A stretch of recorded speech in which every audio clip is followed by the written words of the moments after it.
I've been doing weight cuts primarily in the UFC. And so what I started to understand at a high level was I had 4 levers I could pull. And so as long as we got close to the fight, usually entering the fight week, usually 8 days before weigh-in, I would start to pull those 4 levels. The first of which is hormones, the second of which is carbohydrates, the third of which is electrolytes, and the last is sweat. And so we use the hormones early on. We flood the body with water. So we typically will double, sometimes go 150% higher on daily water intake. And the reason for that is we start to shut off aldosterone and ADH, antidiuretic hormone. When those are lower, the body will now start releasing water, so start pissing out water. Over the course of 2 to 3 days, we usually see 3 to 4 pounds fall off. Now, the Monday before the fight, we'll typically bring down carbohydrates. This is assuming that we've already done the last intense training session.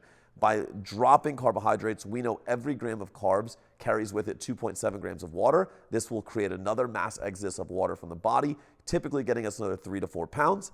Then we pull out the electrolytes, so we bring sodium out of the diet. We know that sodium is hydrophilic. Not having sodium allows another mass exodus of water from the body. This gets us another 3 to 4 pounds. So at this point, we've already lost 9 to 12 pounds in the weight cut before doing anything super intense.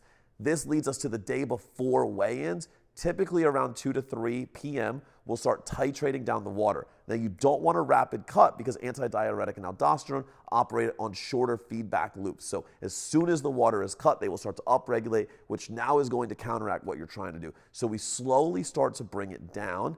And because you've been putting so much water in your body, you still have the ability to crack and sweat relatively easily, right? The dehydration process has definitely begun, but it's not super severe. So we start to crack, we put the Abilene on, the sweatsuit, whatever you want to do, whatever's most comfortable. We get you in a sauna, we put you on the assault bike, move relatively lightly. The sweat starts to flow immediately. Usually it's 30, 60, 90 minutes, boom. The final amount of weight is off. We'll go to bed a pound or 2 under. We'll float another one overnight, and that's when the fun begins. Because the next morning when my fighters step on the scale, they do so, water in their hand, food in the hand, psychological warfare, staring straight at their opponent who is suffering. Meanwhile, we did it with science, we made it look easy, and we're gonna kick your fucking ass the next day.